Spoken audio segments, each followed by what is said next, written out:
NFT 아티스트가 되려면 뭐부터 시작해야 하는지 여쭤보시는 분들이 최근에 많아졌습니다. 관련해서 검색을 해보면 단순히 콘텐츠를 NFT로 만드는 방법에 대한 튜토리얼이 대부분인데요. 작품을 NFT 플랫폼에 올릴 줄 안다고 해서 그 사람을 NFT 아티스트라고 할 수 있을까요? 유튜브에 영상을 올릴 줄 안다고 해서 모두 유튜버라고 부르지 않듯이 NFT 아트도 마찬가지입니다. 나도 NFT나 할까 하는 말은 누구나 쉽게 할 수 있지만 그것을 행동에 옮기고 나아가서 의미 있는 성과를 내기까지는 정말 많은 장애물들이 기다리고 있을 것입니다. 저는 올해 초부터 직접 NFT 아티스트에 도전해왔고 주변의 많은 작가분들이 다양한 방식으로 노력하며 장애물들을 멋지게 헤쳐나가는 모습을 가까이서 보아왔는데요. 그러한 경험을 바탕으로 NFT 아티스트를 진지하게 도전하고자 하시는 분들이 어떻게 시작하시면 좋을지에 대해서 이야기를 해볼까 합니다. 이야기를 시작하기에 앞서서 NFT 아트에 대한 대표적인 오해를 하나 짚고 넘어가는 게 좋을 듯한데요. NFT와 NFT 아트를 혼동하고 계시는 분들이 종종 계시는 것 같습니다. NFT의 개념에 대한 이야기는 제가 이미 다른 영상에서 길게 말씀을 드렸기 때문에 이번에는 아주 짧게만 정리드리자면 NFT는 한마디로 디지털 컨텐츠의 소유권 증명서입니다.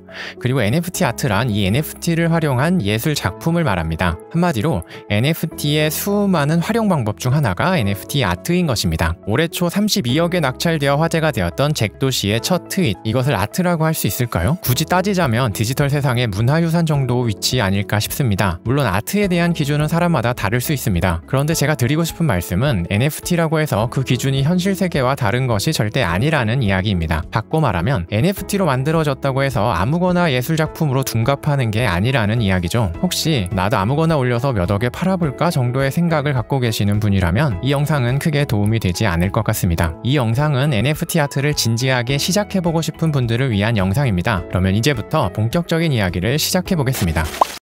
저는 NFT 아티스트에 도전하기 위한 준비를 4단계로 정리해 보았는데요. 그 첫 번째는 기초 지식 쌓기입니다. 너무 당연한 이야기 같지만 제가 특별히 기초 지식을 강조하는 이유는 2가지가 있습니다. 첫 번째 이유는 빠른 변화 속에서 기회를 놓치지 않기 위해서입니다. NFT를 비롯해서 블록체인 기술과 산업은 정말 빠르게 발전하고 있고 트렌드도 빨리 변합니다. 작가들 사이에서도 NFT 아트를 시작하니 시간이 한 10배 빠르게 흐르는 것 같다는 이야기를 종종 나누곤 하는데요. 기본적인 용어나 개념, 문화에 대한 이해가 부족한 입문자라면 정말 정신없게 느껴지실 수 있습니다. 문제는 그 사이사이에 정말 좋은 기회들이 숨어 있다는 점인데요. 이러한 기회들을 아쉽게 놓치는 일이 없기 위해서는 미리미리 기초 지식을 쌓아두시는 것이 좋습니다. 두 번째 이유는 사기와 해킹의 피해를 방지하기 위함입니다. 시장이 커지고 돈이 몰리다 보니 각종 사기꾼들, 양아치들, 날파리들이 적지 않게 모여 있습니다. 탈중앙화가 블록체인 기술의 매력이기도 하지만 제도권의 보호를 받기 어렵다는 위험도 공존합니다. 특히 사기나 해킹의 피해는 입문자들에게 많이 발생하는데요. 기초적인 지식만 있었어도 절대 당하지 않았을 안타까운 사연들이 많습니다. 그런 차원에서도 기초 지식 공부를 미리미리 해두는 것이 매우 중요하다고 생각합니다. 일단 자주 쓰이는 용어들에 대해서는 아주 깊이는 아니더라도 대략적인 개념 정도는 아시는 게 좋습니다. 그리고 NFT 아트 시장의 주요 플랫폼과 유명한 아티스트들, 대표적인 기업들도 알면 좋겠죠? 또한 기존 NFT 아티스트들은 주로 어떻게 활동하고 어떤 식으로 교류하며 성장하고 있는지 그 분위기를 파악하시는 것도 매우 중요하고요. 최신 뉴스와 트렌드를 틈틈이 체크하시면 큰 도움이 되실 겁니다. 이 기초 지식 파트를 디테일하게 설명드리려면 너무 할 얘기가 많아서 기회가 되면 별도의 영상으로 만들기로 하고 이번에는 아주 간단히 핵심만 짚어드리겠습니다. 일단 여기 나오는 단어 정도는 두루뭉실하게라도 이해를 하고 넘어가셨으면 합니다. 캡처를 하신 후에 하나하나 검색해보시길 권합니다. 주요 NFT 사이트들도 한 번씩 훑어보시는 게 좋습니다. 각각 플랫폼마다 나름의 특성이 있으니 하나하나 훑어보시면서 분위기를 체크해보시기 바랍니다. 특히 쇼타임은 여러 플랫폼의 NFT 아트가 모두 모여있는 곳이니 이곳만 보셔도 최신 트렌드를 웬만큼 파악하실 수 있습니다. 그 중에서도 트렌딩 탭을 누르시면 최근 관심을 받고 있는 작품과 작가를 보실 수 있는데요. 보다가 관심이 가는 작품이 있다면 클릭해서 그 작가의 채널을 방문해 보시길 권해드립니다. 이곳에서는 작가가 만든 모든 작품 리스트와 함께 작가의 소개글과 SNS 링크를 확인하실 수 있습니다. NFT 작가들은 대체로 SNS 활동을 매우 열심히 하기 때문에 팔로우를 해놓으시면 이 작가가 어떻게 활동하고 있는지를 실시간으로 확인하실 수 있습니다. 작품 목록에서 크리에이터와 오너가 다르다면 판매가 된 작품이라는 뜻인데요. 이렇게 작품을 클릭하면 바로 감상할 수도 있고 해당 작품이 있는 마켓플레이스로 가는 링크도 확인할 수 있습니다. 연결된 마켓플레이스로 가셔서 그 작품이 얼마에 누구에게 팔렸는지를 확인하시는 것도 좋은 참고가 됩니다. 또한 해당 작품을 산 컬렉터의 페이지로도 갈 수 있는데요. 그 컬렉터들의 SNS를 팔로우하시는 것도 좋습니다. 나와 결이 맞는 작가나 컬렉터들과 SNS상에서 관계를 맺고 교류를 시작하신다면 추후에 활동하실 때에도 큰 도움이 됩니다. 두 번째 단계는 작품 준비입니다. 정확하게 말하면 작가로서의 방향성 준비가 더 맞습니다. 제가 NFT 아트를 직접 하면서 느낀 것은 작품 못지않게 작가가 중요하다는 점이었습니다. 이것은 작품을 사는 사람 입장에서 생각해보면 당연한 것이기도 합니다. 그 작가가 앞으로 더 멋진 활동을 이어나가고 더 유명해질 것이라는 가능성이 보여야 투자를 할 테니까 말이죠. 그렇기 때문에 내가 작가로서 장기적으로 어떤 컨셉, 어떤 철학, 어떤 방향성을 갖고 활동해 나갈지를 정리하고 그에 맞는 작품들을 준비하시는 게 좋습니다. 동시에 나와 그 작품을 소개할 소개글, 대표 이미지, 프로필 이미지, 홈페이지 등도 있어야겠죠? 컬렉터는 대부분 외국인이기 때문에 가능하면 영어로 준비하시는 것이 좋습니다. 세 번째 단계는 커뮤니티 형성입니다. NFT 아트에서 가장 중요한 요소 중 하나가 바로 커뮤니티입니다. 커뮤니티 활동을 열심히 하면 자연스럽게 빠른 정보들을 접하게 되고 다양한 기회도 얻게 됩니다.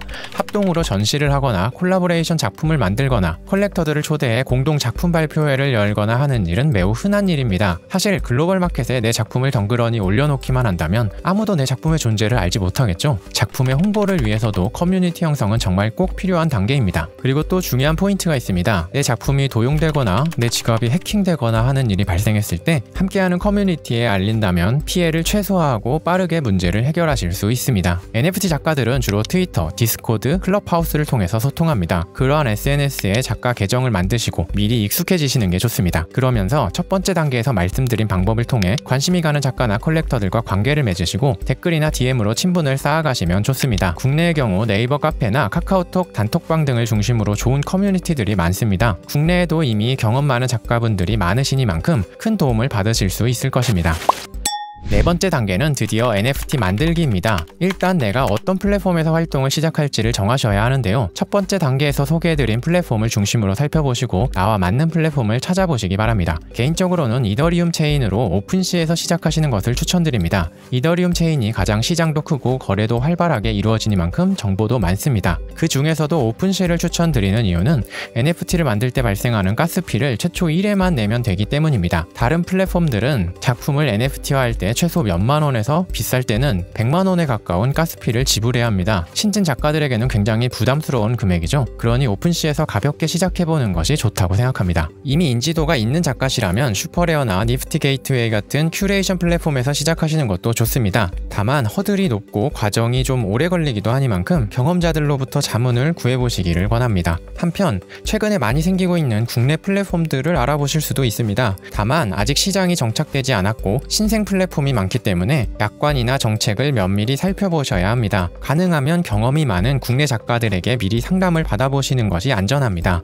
활발히 활동을 하는 NFT 작가라면 국내 플랫폼으로부터 한두 번쯤은 참여 제안을 받아보았을 확률이 높기 때문입니다. 이렇게 플랫폼을 정하셨으면 작품을 NFT로 만들 때 가스피를 지불하기 위한 암호화폐가 필요합니다. 가스피는 시세에 따라 계속 변하는데 이런 사이트에서 플랫폼별 가스피의 대략적인 예상 금액을 조회할 수 있습니다. 이 자료를 참고해서 예산을 짠 뒤 그 금액만큼의 암호화폐를 거래소에서 구입하시면 됩니다. 그리고 메타마스크와 같은 암호화폐 지갑으로 전송하시면 되는데요. 이 과정은 처음에는 다소 어렵게 느껴지실 수 있지만 막상 해보면 그냥 인터넷 뱅킹 정도의 일입니다. 너무 두려워하실 필요는 없습니다.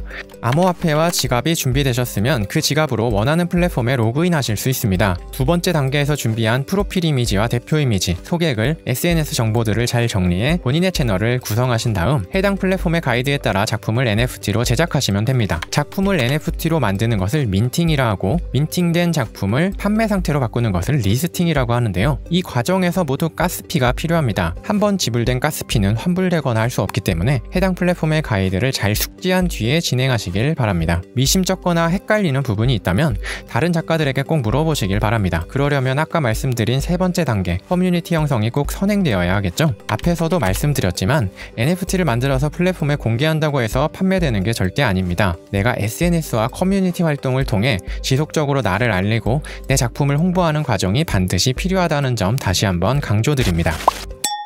자, 지금까지 NFT 아티스트에 도전하기 위해 준비할 것들을 알아보았습니다. 사실 한 단계 한 단계마다 자세하게 설명드리고 싶은 내용들이 정말 많았습니다. 하지만 이번 영상에서는 너무 디테일하게 들어가기보다 전체 과정을 보여드림으로써 NFT 아티스트에 도전하기 위한 첫 걸음의 실마리를 드리고자 노력해보았습니다. 보다 세부적인 내용들은 기회가 되면 각각의 단계마다 따로따로 콘텐츠로 제작해보도록 하겠습니다. 혹시 더 궁금하신 게 있으시다면 댓글로 남겨주시고 도움이 되셨다면 구독과 좋아요로 응원 부탁드리겠습니다. 감사합니다.